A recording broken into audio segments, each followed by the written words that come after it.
Hey friends, thank you for joining me today.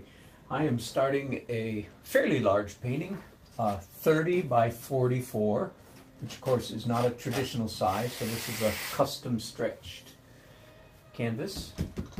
Feels pretty nice, pretty tight, pretty rough, because the gesso that I use when I gesso my canvases is quite a bit rougher than the factory. So I'll have to take that into account. That will make painting a little bit different. Different in a good way. I should have done that. Don't worry about it. Okay, let me tell you what I'm doing today. First of all, I am painting Jerry's bar. Jerry is a new friend of mine, and I have taken the liberty of taping all of my reference photos here on my ceiling. It's the first time I've ever done that. Hey, David. And this is a watercolor sketch right here in the middle. That I did and sent to him for his approval. That's based on mostly this photograph, Jerry and his wife, plus I'm adding a couple figures. And of course, here's a picture of the bar, and then here's a close-up for details, close-up, and then a picture, better pictures of Jerry and his wife way over here on the end. But it'll be quite a while before I get to that. Hello, Bruno. Nice to see you again. Thank you for your visit today. Thank you for your visit last week. So as you know, if those of you who follow me with any regularity at all, I've gotten into this habit, which I like, of starting my paintings with crazy abstract shapes. And I spent just a few minutes before I started this broadcast because I did a painting, today's Tuesday, Monday, 3 days ago on Saturday. I did a painting of a wedding. You can look at it. Now I know this is not going to be very good quality, but there's the painting that I did for Liz and Will in Winston-Salem, North Carolina. I was quite happy with the painting. But I wanted to point out, because in this case the abstract layer showed through even more than normal. Now you can watch me do this whole painting. In fact, this is basically just a screenshot I took off my YouTube video. It was Daily Art Adventure 459, I think. You can find it. Liz and Will in Winston-Salem, Daily Art Adventure 459. This is the very first thing that I put on the canvas, okay? That if you know me, that you say, yep, that looks like something you would do. So I just had some fun with it. That's my initial splash, abstract, and this is my initial splash with the finished painting at about 50% opacity. I did this in Photoshop.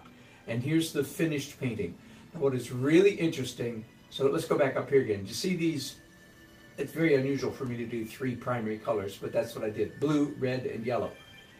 And here in the final painting, up here in the ceiling of this painting, you could clearly see blue, red, not so much yellow. You can barely see it, but not really. Blue and red. And then over here, these blue layers right here very clearly show up in the finished painting. I hope I'm not just tormenting you with all kinds of out of focus images, but I will post this on my YouTube community as a still shot so that you can see it. This is something, and I've gone ahead and laminated it because I'm going to use this when I'm teaching painting classes from now on. I'm going to talk about this initial layer and why I do it. It, in my opinion, absolutely saved my butt to be only so slightly crude in this painting.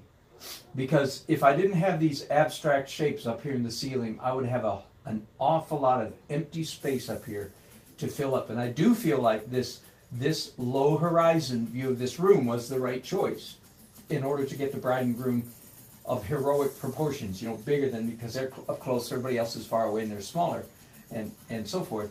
I think that was the right choice, but that meant I have a lot of ceiling in the painting, and the ceiling was not an interesting ceiling. So I am so thankful I had these big abstract shapes Now, somebody who's stuck in their critical, not, I don't mean critical like grumpy, but I mean like over-analytical adult mind will say, well, what are those supposed to be? There aren't any, those don't show up in the ceiling. Those aren't in the ceiling. Correct, they're not in the ceiling. Well, they're there because it looks cool. That's all I can say. That's all I will say at the moment. Same thing over here. They look cool. Now, of course, I had the option of blocking them out as I did. I diminished them down here in the lower part of the ceiling, but I allowed them to show through quite a bit. So here's back to a question, because I'm about to do the same thing here. How did I know that these marks were going to look good in the final painting? All right. Is that a fair question? Let me say that again. How did I know that these marks were going to look good in the final painting? There is an answer to that question. Here it is. I knew that they were going to look good. This is where I'm going to really be stressing this to my live art student painters. You know, when somebody comes and takes a painting class from me. I knew they were going to look good because this looks good. This is a beautiful, it's simple, but it's a beautiful abstract painting. Does that make sense? So these initial first marks that I put down, it's, in my opinion, imperative. They don't have to be like I do, just pretty much straight lines at different angles. It doesn't have to be that. Your personality will be different, but they need to be attractive. They need to be good looking. Okay, so let's get on to today's painting. Again, here's my reference pretty much is this watercolor sketch. And here's a photograph. As you can see, it's going to be a very warm painting. Wood tones all over the place, warm light, and so forth.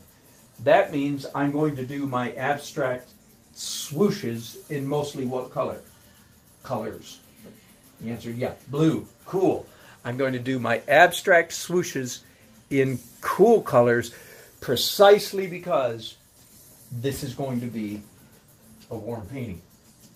Got it? Okay, let me find my brushes. Here we go. So what kind of marks am I going to make? I don't know. I mean, probably, you know, I have a tendency to make a certain kind. I'm going to start with phthalo blue, which is really a stronger, more dangerous blue, if you will, even than the, this is pretty normal for me. Again, those of you who've watched me often, now there's a lot of phthalo, right? That's quite a bit.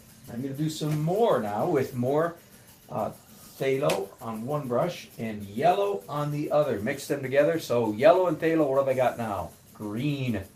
Yeah, because this painting, when I'm finished, is going to have a lot of red in it. And again, let me repeat. Your marks don't have to be like mine, but your marks do have to be attractive. Now, that will throw some of you into complete chaos because you say, "Well, what marks are attractive?" And then we go, "Okay, no. Let's all do a, let's all do a class in abstract painting, shall we?" That is one, in my opinion, one thing that studying abstract painting is good for, is it forces you to figure out what looks good. I mean, you don't have to worry at all about, do a little bit of splatter. When you don't have to worry about drawing a likeness or a still life or a landscape or your little cute puppy that you're painting, when you don't have to worry about rendering your grandmother's tobacco barn, is what I say typically here in North Carolina. When you don't have to worry about rendering your grandmother's tobacco barn, then you're free to paint anything you want to.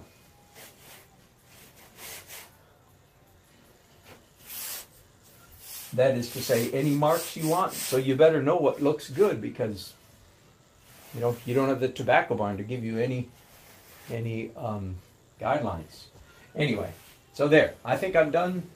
That's plenty. And again, if you follow me with any regularity, you're discovering, as I'm discovering, that my initial abstract underpainting rather than becoming less important or simpler, is actually becoming more important and more complex. So that's what I've got there. Now I don't need to wait for that to dry. I can go straight from there. I love to pick up these long handled brushes, go straight from there to rendering, drawing. Now I used to, like if I did the initial thing in mostly blue, I used to draw in blue, but I don't do that anymore. I try to find a contrasting color because I was discovering that I was losing, right at the beginning, I was losing too much of my initial drawing, my initial abstract, by drawing in the same color. So here I am, I've decided to draw, at least for the moment, in purple or violet, as the case may be.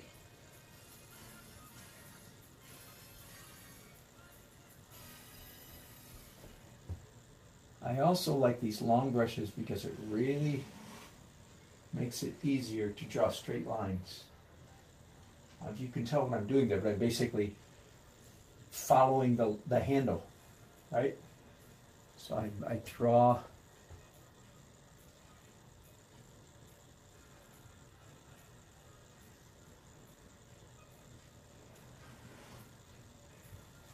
I hold the brush up at the angle and I want to draw, and then follow the handle.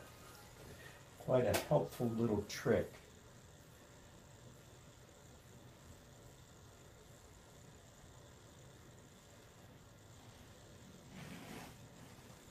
Here in a few minutes, because again, there's so much linear perspective involved in this scene that I will probably go ahead and draw a physical vanishing point, at least for one of them. I think one of them might be inside the boundaries. I think this one, vanishing point, might be about here. This vanishing point, of course, is way off the canvas.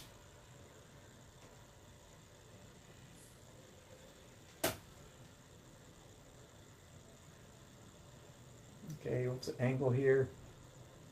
Yeah, I think it's about like that.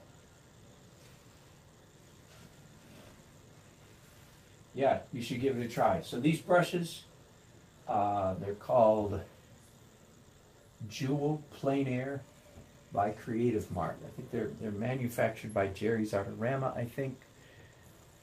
They're not in the store anymore, but I believe they're still. Okay, here's a question.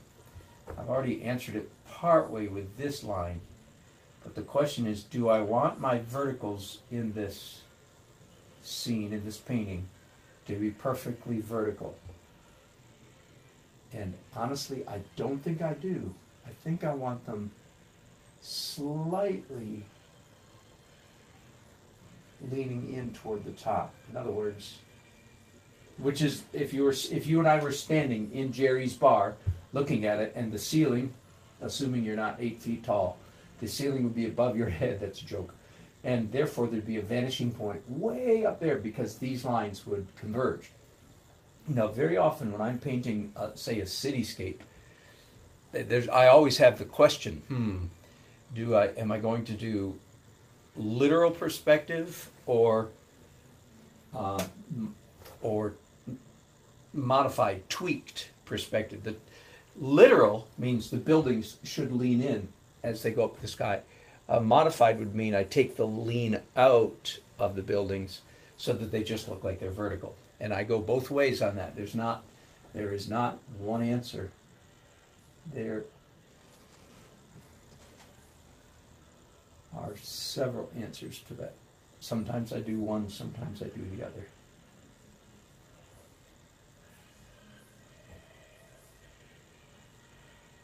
Here in the middle, the lines would be perfectly vertical. Speaking of perfectly vertical, how do we know what perfectly vertical is? We don't. For that reason, I do often, and here, of course, I'm in one of my studios, so I have the luxury of having a T-square here. So Yahoo for that. Don't have to make any changes there. And if I don't know yet, right at the moment, I'm making these lines come in slightly. By the way, I had a comment on one of my paintings many months ago, and I don't think I'm defensive about this, but I want to correct somebody. Somebody made the comment that if you make your lines come in, then it will prove that you are painting from a photograph. And I mused on that for a long time and finally just went, no, somebody's just mistaken. No, somebody's just mistaken. That is not true. When you stand on Times Square in New York City and you look up at the buildings, absolutely those buildings are receding at a vanishing point. So when you and I are standing in Jerry's bar, yeah, there is no question. They are converging ever so slightly. Anyway, just for what it's worth, I don't know. There might be somebody out there that's teaching something funny, suggesting that the vertical vanishing point, if I can call it that, the vanishing point in the sky is a caprice or a holdover from photography. That is not so. So for whatever it's worth.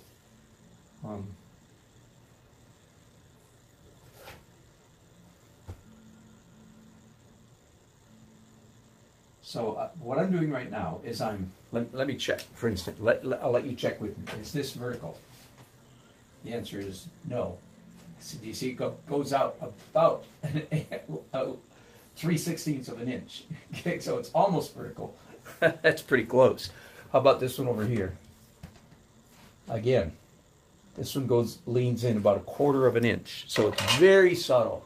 But my eye saw it. I can see that it's, at least when I drew it, I tried to make it not vertical. I tried to make it lean in at the top. It's very subtle. It's even, in fact, honestly, I'm surprised. It's more subtle than I thought it would be. Which I think just is amazing. Shows you how sensitive our eyes really can be to some of these things. So at eye level, the whatever's at eye level in this painting, which is going to be right about here, I'm just going to go ahead and draw. And let's see how good I am here. I don't think I'm very accurate. Nope, I was not. So much for being close. Evidently, maybe I do vertical lines more accurately than horizontal. I don't know. I'm using a T-square now, as you can see. So maybe I should have done that with a pencil, so I don't get confused. In fact, you know what I am going to do? I don't recommend this often, but I am going to erase this earlier line, the line I did just a few minutes ago, just so I don't confuse myself. This is what I tell my students all the time. They can't do is erase, but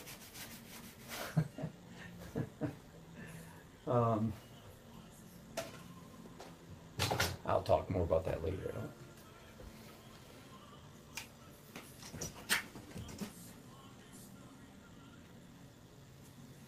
Okay, that will help me a little bit as I'm trying to, that I drew is not correct.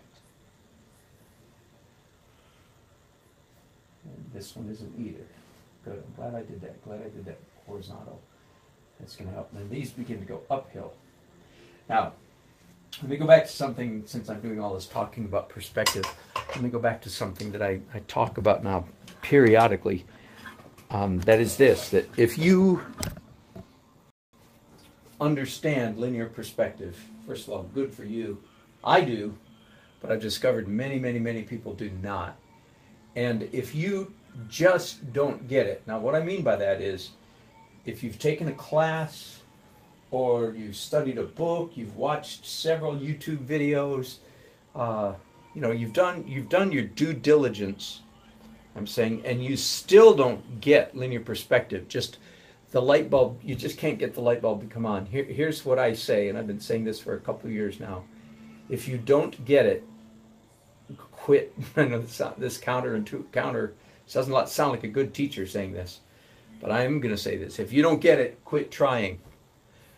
I feel like there's some minds, for some reason, it doesn't mean you're not intelligent. It just means you have intelligence in a different realm. And if you don't get it, then don't waste any more time trying. The reason I say that is because, well, mainly because I've never, ever seen anybody have a light bulb come on. I've never seen anybody who, again, once they had given it a fair shot and really tried to understand linear perspective, I've never seen anybody then have a sudden aha, suddenly now I get it. Never seen that light bulb, and I've tried very hard to help that light bulb come on with people. Never seen it happen. So what I suggest then is that instead of, in a sense, wasting your time trying to learn something that your brain isn't going to grasp, instead spend all that energy learning how to cope and compensate. You have to learn a different way. And I'm a big fan of different learning styles.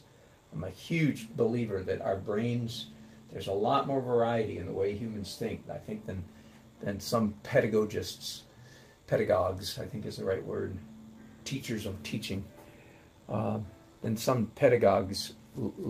Now, my guess is actually pedagogues actually do understand this. It's the teachers underneath them who don't. Anyway, I ramble too much. Point being, don't waste your time. Instead, and I have basically two tricks. There are more, but the two are use your brush handle to replicate angles. That's number one. And then the other trick is use the hands on a clock. Imagine this being the center of the clock, and what does this point to? And this line here points to 16 minutes after the hour. If it's a minute hand, you got it?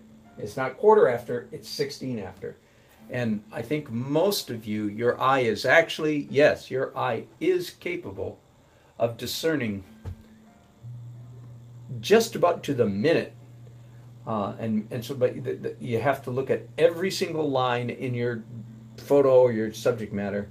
Every single line. You have to ask yourself, what time is it? And then you draw according to that analysis. What happens is, students typically, we all, the heck, I'm just going to wing it. And that's where students go winging off in bad, into the weeds, shall we say. We shall say that, shall we not? Now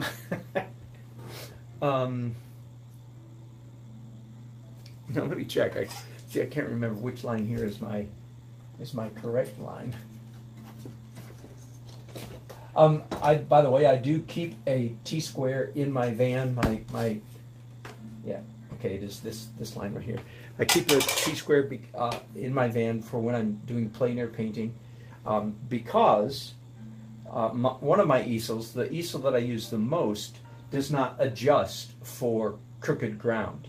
So anytime I have to set up my easel, that particular one, on a unlevel surface, the painting, I do all kinds of things. I stick brushes and rags under the legs and so forth, but still, I'm not guaranteed that it's perfectly vertical, and that really messes me up when I'm painting. So I do carry a T-square with me to help me get verticals vertical. Oh, if you're ever painting at the ocean, oh my goodness, not at the ocean.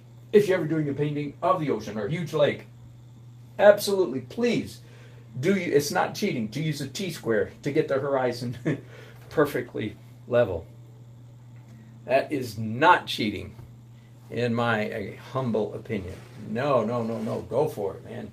Just use that. Use that T-square. That's what God made it for.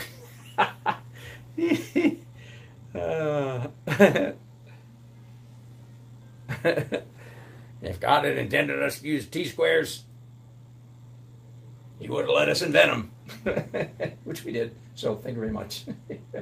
This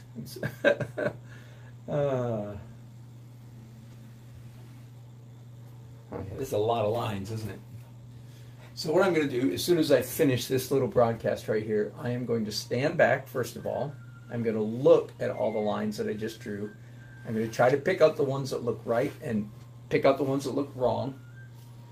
And then I'm probably going to come back and make some corrections right away, because I don't want to confuse myself. This has to be correct. The perspective has to be correct. There are a whole lot of things in a painting that do not need to be accurate. For instance, here's the photograph. In fact, here's some better ones over here. See all these bottles, right? I don't need to capture every stinking bottle. not in my style of painting. Maybe in, Jim Dunn or David Stickle. You guys have to get every stinking bottle right. That would be ridiculous, in my opinion. I mean, for me, in my style. That's not what matters. What does matter, just for me, just as much as it does for you, realist people, what does matter is that the perspective be correct. Right? So anyway, there. I rant and rave.